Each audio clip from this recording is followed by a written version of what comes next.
இன்றைக்கு நம்மளோட கிச்சன்ல நம்ம பார்க்க போறது நண்டு கிரேவி நம்ம பார்க்க போறோங்க. இதுக்கு 1/2 கிலோ அளவுக்கு நண்டு எடுத்து நல்லா க்ளீன் பண்ணி எடுத்து வச்சிருக்கோங்க. இதுக்கான மசாலா என்னன்னு சொல்லி நம்ம பார்த்துக்கலாம் வாங்க. இங்க அரைக்கிறதுக்கும் வதக்கிறதுக்கும் தாளிக்கிறதுக்கும் வச்சிருக்கோங்க. நம்ம மசாலா அரைச்சிக்கலாம். 2 பெரிய வெங்காயம், கொஞ்சம் கருவேப்பிலை, 1 டேபிள் ஸ்பூன் சோம்பு, மிளகு, ஜீரகம், இந்த அளவுக்கு வந்து தேங்காய் எடுத்திருக்கேன். இது அத்தனையுமே நம்ம அரைச்சிக்க போறோம். தாளிக்க 2 தக்காளி பழம், ஒரு அரை வெங்காயத்தை வந்து பொடிசா கட் பண்ணி எடுத்து வச்சிருக்கேன். இதோட இஞ்சி, பூண்டு, விழுது, மற்ற மசாலா பொருட்கள் நம்ம சேர்த்துக்க போறோம். முதல்ல நம்ம அறவே அரைச்சிக்கலாம். முதல்ல தேங்காவை வந்து ஒரு சுத்தி எடுத்துக்கலாங்க. தேங்காவை ஒரு சுத்தி எடுத்தாச்சுங்க. இப்ப மற்றதெல்லாம் சேர்த்துக்கலாம். கொஞ்சமா கருவேப்பிலை, 1 டேபிள் ஸ்பூன் போல சோம்பு, 1 டேபிள் ஸ்பூன் போல மிளகு, 1 டேபிள் ஸ்பூன் போல சீரகம், 2 பெரிய வெங்காயம் போல ரஃபா சாப் பண்ணது, தண்ணி சேர்த்து நல்லா விழுதா அரைச்சிடலாங்க.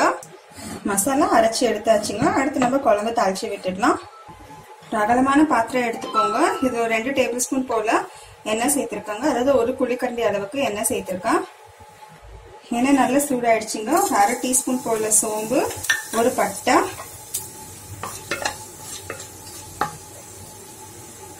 நல்லா புரிஞ்சது. ஒரு அரை வெங்காயம் நான் கட் பண்ணி வச்சு பாத்தீங்களா, அதை சேர்த்துக்கிறேன்.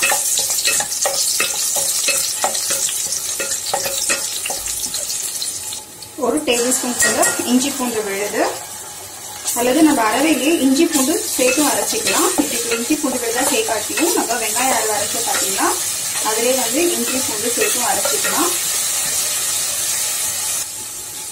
இஞ்சி பூண்டோட பச்சை வாசனை போனதுமே 2 நாட்டு தக்காளி பழம் கட் பண்ணி வச்சிருக்கேன். இது எண்ணெயிலே கொஞ்சமா மல்லித்தலை சேர்த்து நல்லா வதக்கிடுங்க. நல்லா மணமா இருக்கும். நம்ம கடைசியாகவும் மல்லித்தலை சேர்த்து போறோம். எண்ணெயில சேர்த்து வதக்கிறப்போ நல்ல மணமா இருக்கும், ஃபிளேவர் கொடுக்கும். தக்காளி நல்லா மசிஞ்சிருச்சுங்க. அடுத்து நம்ம மசாலா பொருட்கள் சேர்த்துக்கலாம். தீயை குறைச்சிடுங்க. ஒரு 1/2 டேபிள் ஸ்பூன் போல மஞ்சள் தூள், நம்ம ஆல்ரெடி மிளகு அரைச்சிருக்கோம், அதனால ஒரு சின்ன ஸ்பூனால சில்லி பவுடர் சேர்த்துக்கிறேங்க. இதோட 1/2 டேபிள் ஸ்பூன் போல தனியாத்தூள், இதுலயே ஒரு 1/2 டேபிள் ஸ்பூன் போல கரம் மசாலா, எல்லாத்தையும் நல்லா மிக்ஸ் பண்ணிடுங்க.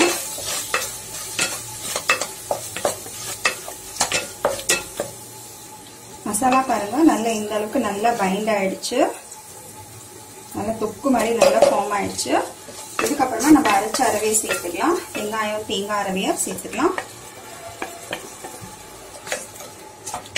கொஞ்சம் மிக்ஸி ஜார்ல தண்ணி அரைச்சி சேர்த்துக்கலாங்க.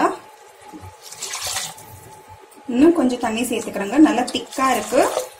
உங்களுக்கு கிரேவி எந்த பதத்துல வேணுமோ அந்த அளவுக்கு சேர்த்துக்கோங்க. நண்டு சேர்த்துக்கு அப்புறம் பாத்தீங்கன்னா நல்லா குக் ஆகி நல்லா ஆறுன நம்ம சாப்பிட்ற நேரத்துக்கு பாத்தீங்கன்னா நல்லா தொக்கு மாதிரி ஃபார்ம் ஆயிடும். அதனால முதலே நம்ம தண்ணி விட்டு நல்லா டைல்யூட் பண்ணிக்கோங்க. தேவையான அளவுக்கு உப்பு சேர்த்துட்டு உப்பு காரம் சரி பார்த்துக்கோங்க. உப்பு காரம் சரியா இருக்குங்க. குழம்பு வந்து கொதிக்க ஆரம்பிச்சிச்சு. ஸ்லோ ஃபயர்ல வச்சுட்டு நம்ம கிளீன் பண்ணி வச்சிருக்க நண்டை சேர்த்துக்கலாம். நண்டு வேகிறதுக்கு நியர்லி, அதாவது இந்த மீடியம் சைஸ் நண்டு பாத்தீங்கன்னா ஒரு 15 நிமிஷம் எடுத்துக்கும். கொஞ்சம் பெரிய அளவுக்கு நண்டா இருந்தா இன்னொரு எக்ஸ்ட்ரா ஒரு 5ல இருந்து 7 நிமிஷம் வச்சுக்கோங்க. அகலமான பாத்திரமா இருந்தா சௌரியமா இருக்கும். ஸோ இப்ப நண்டு வந்து 15 நிமிஷம் எடுத்துக்கும். இது வேகிற நேரத்துக்கும் நம்ம குழம்புல சேர்த்துருந்தா அந்த மசாலா பச்சை வாசனையும் நம்மளுக்கு போயிடும். ஒரு தடவை லைட்டா கலந்து விட்டுக்கோங்க. இதுக்கு மேல மல்லித்தலை சேர்த்துக்கோங்க. மீடியம் ஃப்ளேம்ல வச்சுட்டு மூடி போட்டு மூடிடுங்க. இருக்கட்டும். ஒரு 15 நிமிஷம் ஆயிருக்குங்க.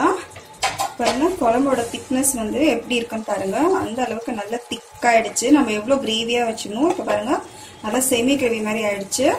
நண்டு நல்லா வெந்துட்டு, நண்டு நல்லா வெந்ததுமே இது போல ஆரஞ்சு கலரா மாறிடுங்க. பாருங்க இது போல நல்லா ஆரஞ்சா மாறிடும் நண்டு எல்லாமே. அதுதான் நம்மளோட நண்டு கிரேவி ரெடி. கேஸ் வந்து ஆஃப் பண்ணிட்டாங்க. இதுக்கு மேல மறுபடியும் மல்லித்தலை. நம்ம மல்லித்தலை நேர்லயே பாத்தீங்கன்னா 3 தடவை சேர்த்திருக்கிறோம். எண்ணெயில ஒரு தடவை போட்டுருந்தோம். அதுக்கப்புறமா கிரேவி கொதிக்க ஆரம்பிக்க போடணும். இறக்குறப்ப போடும். இந்த கொத்தமல்லியோட வாசனை நல்ல ஜம்முன்னு இருக்கும்.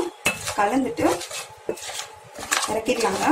சூப்பரா ரெடி ஆயிடுச்சு. இந்த நெஞ்சு சளி, நம்மளுக்கு கோல்டு, இருமல்லாம் இருக்கிறப்போ இது போல நண்டு நல்ல மிளகு கிரேவி செய்து கொடுங்க. அவ்வளோ உடம்புக்கு நல்லது. நெஞ்சு சளி எல்லாமே வெளியில எடுத்துட்டு வந்துடும். நண்டு சூப், நண்டு ரசம் மாதிரி இது நண்டு கிரேவி செஞ்சு பாருங்க. அந்த சளி எல்லாம் உடம்பு விட்டு சீக்கிரமாவே போயிடும். இந்த வீடியோ பிடிச்சிருந்தா லைக் பண்ணுங்க, ஷேர் பண்ணுங்க. தேங்க்யூ.